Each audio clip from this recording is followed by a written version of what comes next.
Yes, welcome everyone here to the Smash Sport Show right here on Smash FM here on Lockdown Thursday here in Melbourne. Let's continue in Adelaide. Of course, now we've gone from Sturt to West Adelaide in particular. And of course, this team in particular unfortunately came short of a grand final berth. But of course, there was some good news for the club because we're going to interview a player who completely clean sweep the night at the recent SANFLW award. Of course, she didn't just win the Coaches Award. She also was the best and fairest, of course, the MVP of the year. Of course, her name's Rachelle Munn. She joins us right now from West Adelaide. Thanks, Rachelle, for joining us. Thanks, Phil. Thanks for having me on. No worries. I don't know what to say. My first question... You clean swept the whole night with the awards. I guess, what was your reactions? Were you surprised? Yeah, I was definitely surprised. Like, I didn't really clean sweep the night, so it was kind of close with the votes. So I was really nervous when it started. So I was just glad to get over the line, I guess. Now, you mentioned it was pretty close. Who were you challenging to get that medal? Anne Hatchard from North. She was, yeah, she got like best on ground like all games. So every game she played. So it was pretty close. So yeah. What was your reaction when you were announced the MVP? Yeah, well, obviously I wasn't really expecting it. So when they called out my name, I didn't know how to react. I was actually crying because I just couldn't believe it. So, yeah, the girls got around me, so it was good.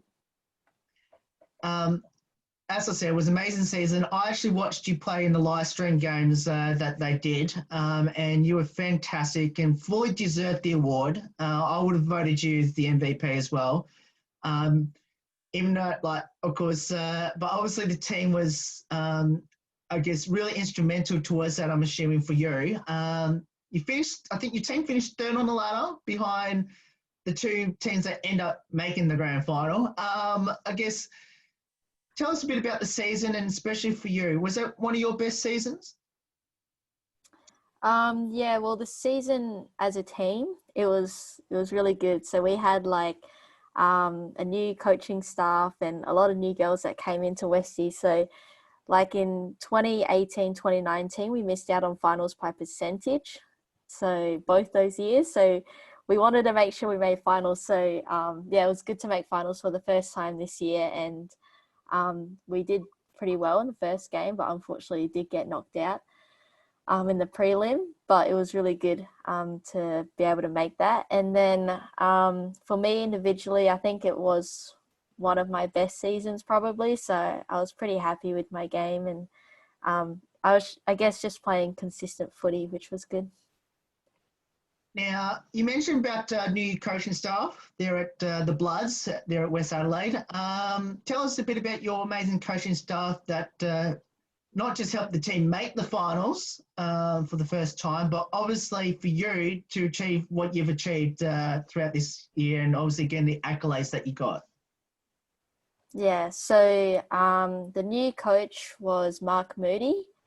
So he came over. He was one of the assistant coaches at the Crows, so it was good to have his knowledge. So Mark Moods, or we call him Moods, so he helped me a lot. And then we had his son, Trent Moody, and also we also had Daniel Kerr, who was a former West Adelaide player in the men's league. So he's my mentor and my main person who's helped me a lot. So yeah, definitely thank him a lot for what he's done for me this season. So yeah, it was good. What did you learn from the three coaches that changed this year for the team? I think it was just the knowledge that they brought. So, and also they were very passionate about everything they did. So, Moods, he always had like good pre-game speeches, and like, I think they were just very, yeah, just up and about, and really you could tell how much they loved the game and like loved coaching as well. So I think especially their knowledge and experience with their playing and also their coaching previously. So I think that was good. And Also, what was good was those coaches also joined in with our drills. So it was good to have them and with their skills and stuff. So it's funny seeing them stuff up as well. So I think that's good. So yeah, the coaches definitely had a massive impact on this season.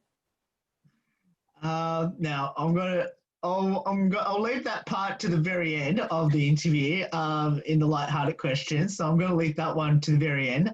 Now, for you, and we'll talk a bit about the team now that made the finals this year. Tell us, other than yourself, tell us a couple of your teammates that had a fantastic year in your eyes. And I know you don't want to single anyone out. Abby Ballard, who's another like small rover in our side. So she helps me a lot in the midfield. So and I think she finished like 4th in the count as well. So she had a great season.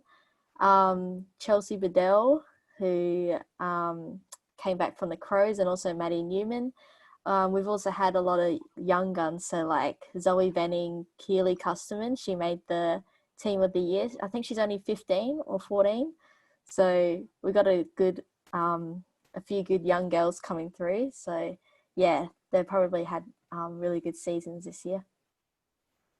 Now, I am going to talk a bit about going back to what we've got you here for, which is the SANFLW medal, which you're wearing around your neck, which will get you to show to our viewers and listeners here in Melbourne right now.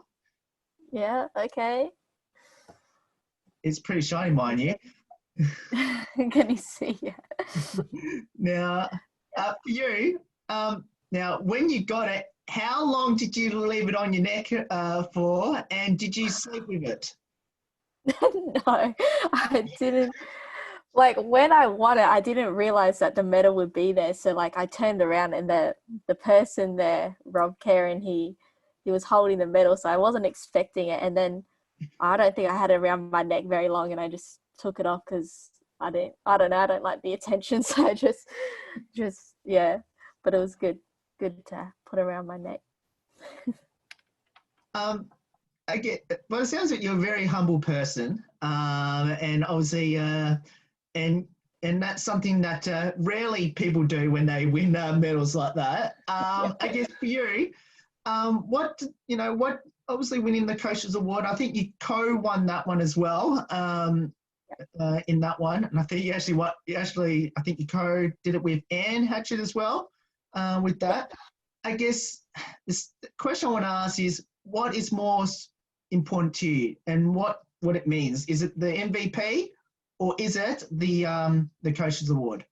I'm not sure. I think Coaches Award is pretty important, I think, because I mean the coaches are voting, and I think the coaches have like a lot more knowledge than what the umpires would. So I think it's pretty special to be able to get voted by the coaches, since they know what to look for, and for good players, I guess. So I think coaches was like good, but then like at the same time the best and fairest is the main award, so that's good as well. But yeah, I think if I had to choose, maybe coaches is maybe a bit more special.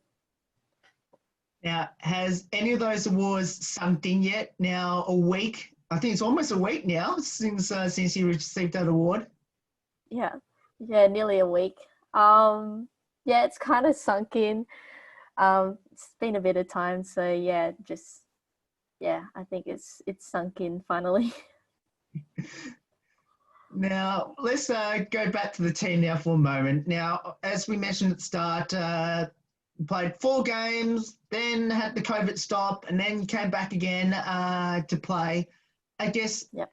How difficult was that? Now, obviously, I had a chance to speak to Glenelg and Stu about the same question, and obviously they found it a little bit difficult to cope with. How did the team cope with the stop-start?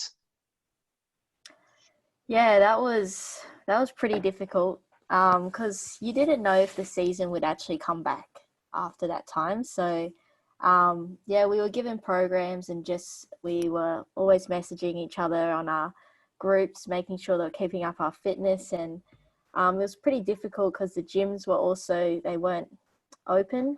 Okay. So like you just had to do your own thing basically. And I went back on the farm for a little bit, back on York Peninsula, and did some stuff down there, make sure I got my tackling up with tackling some of the sheep. So I did that.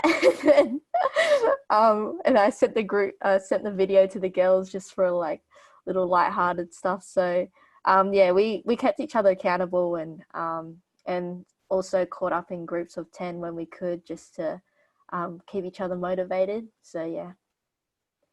How difficult was the last game? Because I think you didn't have any fans at all come to your game in the last one before the lockdown. How difficult was that, and how was the feeling like around the team? Yeah, it was. Yeah, it was a bit different because we also had to get tested before we were going into the room. So didn't even know if you were actually going to play or if someone else had to come in as an emergency that last minute. So yeah, rocking up, there wasn't much atmosphere at all. So it was a bit weird thinking that you were gonna play a game, I guess. But yeah, it was the same for the other team as well. So we're both going through the same thing. But yeah, just go out there and play. Now let's talk a bit about your football journey now. Where did it all start, and why did you choose the sport? Yeah, so I guess it started when my brother, so I have an older brother and sister.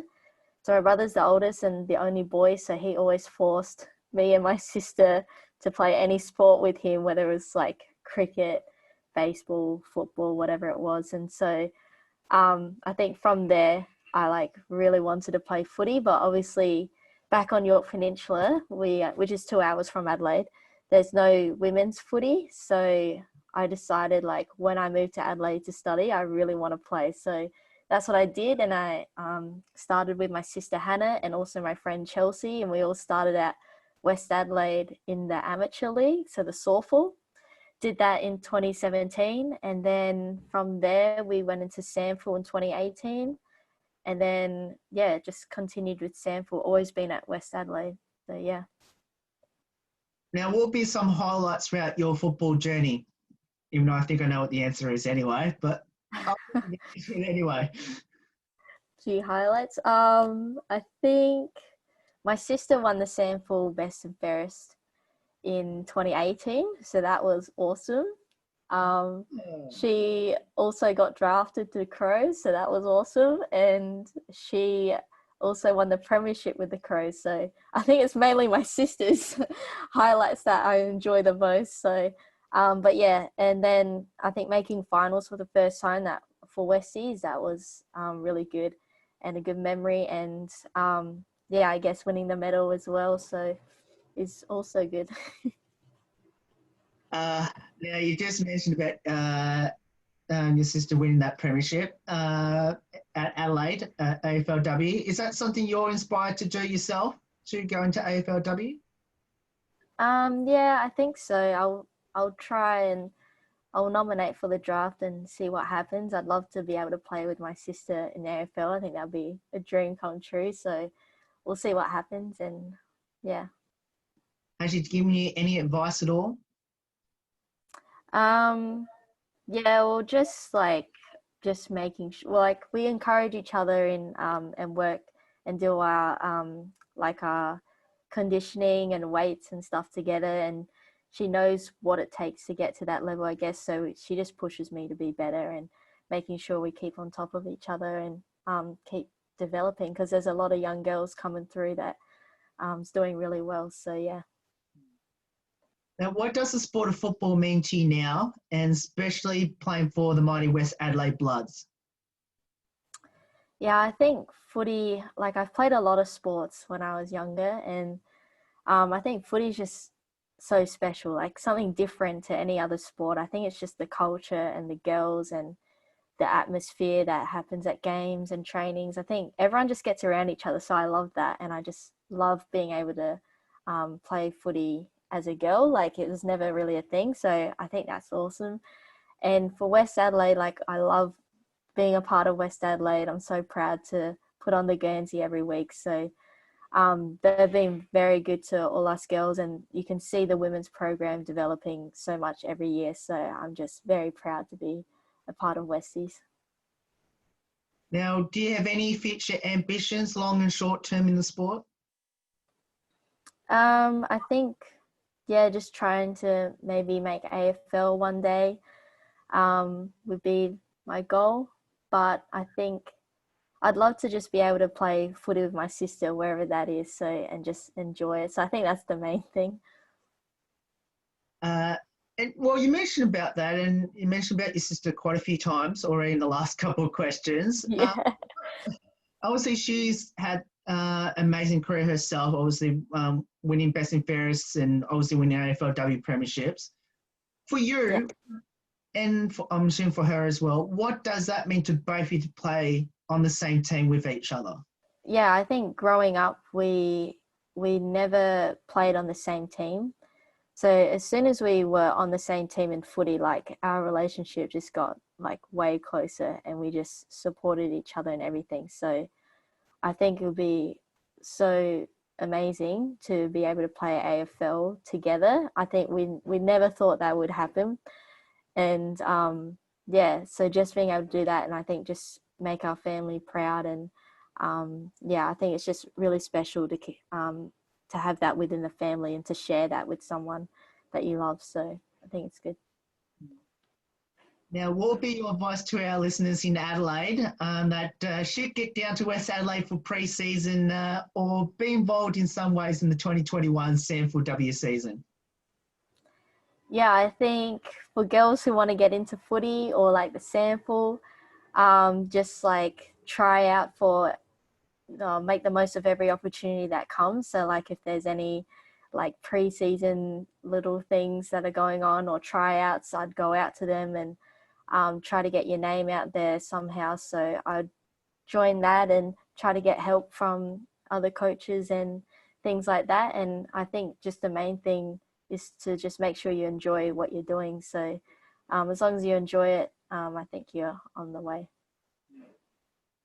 Now, let's finish up with a couple of light-hearted questions before you about your teammates. But before I do that, now, obviously last weekend was the SANFLW Grand Final between North Adelaide and South Adelaide. Yep. Now, number one is, who did you want to win that Grand Final? And number two, how did you fare against the North and the South team? Oh, okay. So first question, it was, I don't know who I wanted to win. I mean, like South, they were on their third premiership, like on their way to get one. So I was like, do I really? I don't know. And then North, they've never won a premiership before, but they just had like really good players that just came in. So I was like, I don't know, but I think like it was good for North to get the win, I guess, because they haven't won before. So I guess I was pretty happy with that. And then second, how we went against South and North. Correct. We versed North in round 3, I think it was, and with that, North is solid. Like we did all right against them, but they're a very good team. Yeah, I think they dominated the competition. And then South, we always kind of get close to South, but they always get us at the end. So never bet South before, but would love to one day get them. Well, maybe next year could be the year for that. That is for sure. Now let's go into the embarrassing moments for your team in particular. Who had the most embarrassing moment on the field this season, and what was it? It was probably Kaja Culhane, and she had like a set shot. It was probably like 10 meters out, and she went to kick, but like she kicked it like way off, and so it just hit her foot, and it just went over the person on the mark, and like kind of just didn't even make the distance. So that was pretty funny, but she didn't. Yeah, she wasn't happy with that. So I thought that was funny. I'm pretty sure that might have been caught on camera too. So yeah, find that one. Yeah. Now, who's the comedian in the team? That would have to be Chelsea Bedell. She just she just makes every training like, I don't know. She doesn't take things too seriously, but she's an awesome player. So I don't know how she does it, but she just makes trainings fun and just games. So she's definitely the comedian of the team. Now, I know there's this thing called TikTok, so I know there'll be some best singers and dancers in the team. You must tell us who they are. Alex Mason, she loves the TikTok. She will pre-games or after games, she would just TikTok all the times, even in the gym. Like, she doesn't do any gym, she just TikToks. So it's pretty embarrassing, but she loves it. Any good singers and dancers we should know about as well? Chelsea Vidal can dance. Alex Mason can dance as well. They both can't sing, but they love singing. And I don't know, maybe Emma Smith could probably sing, but yeah. Now, I'm assuming there's some pre-game songs to hype the team up before a game. If so, who ran that playlist and what was the worst song on it? Chelsea Vidal, obviously, she gets the playlist going. She loves it. It's probably just Pump It Up, like just get that song playing so before we go out there. So that one gets us going. So let's pump it up. It seems to be the theme over in South Australia at the moment. Yeah, I think so. That's the third club we've had on the show that's had that as their pump up song. Probably the anthem of the SANFL. It must be. Now, during the isolation side of things, you mentioned about challenges. Did anyone do any crazy challenges or videos? Yeah, or like I tackled the sheep, and that's probably something. And then a few of us, I think we just did like a trick shots video thing where you transition the footy like to the next person. So we just did that. But yeah. How did your one go and where did you do it? The football. Yeah. Oh, I think we only just like passed it to each other. So just did like a little thing in the backyard or whatever and just kick the ball so then it transitions the other person. So nothing special, just like a little thing. Now, of course, I'll finish off with this last two questions, which is during the isolation part of it, did you try anything new? And do you have a hidden talent that you didn't think you had? I don't think I tried anything new. I probably ate too much food, actually, that I didn't think I could eat that much. That's probably the main thing. But yeah, I don't think I did do too much. I just had to make sure I kept up my fitness, basically. Nothing special. Oh, I did get onto the TikTok. I never thought I'd do TikTok, but I did get on TikTok. Ah. I'm not going to ask you about that, but the final question I'm going to ask though is, you mentioned before that you were the co-winner of the Coaches Award with Anne Hatchett, who plays at North Adelaide. Number one, how special was it to achieve that with Anne? And did you give her any wise words for the grand final? Yeah, well, it was pretty big honour actually to be able to win that with Anne Hatchard, who's just an amazing player in the AFLW. So that's pretty special. I didn't give. There's no advice I could give her. Like she would do her own thing. I don't know if she would listen to me, but we did congratulate each other. So yeah, and I knew she would dominate anyway in the finals, which she did. So yeah. Did both of you do any like funny, crazy photos with your trophies? No, we weren't together at that time. We were at our clubs when we found out, so couldn't celebrate together or anything. Fair enough. Well, maybe next time. Yeah. Well, Rachelle, thank you so much for giving up your time to join us. It's awesome having you on the show. Hopefully we can come over to Adelaide Netchi once Melbourne gets out of lockdown and Yeah. support you and your teammates over there. And hopefully you can get to the big dance hopefully next year, and hopefully, you can win the team's very first championship. Yeah, that'll be good. Thanks for having me, Will. No worries, and that's Rachelle Munn there, of course, the SANFLW MVP, of course, for the 2020 season. Of course, if you're in Adelaide, make sure you get down there to support Rachelle and her teammates there at West Adelaide, of course, in 2021. Hopefully, they can get to a premiership once together in 2021. There's more on the Smash Sports Show right after this. Don't go away. Here on Lockdown Thursday.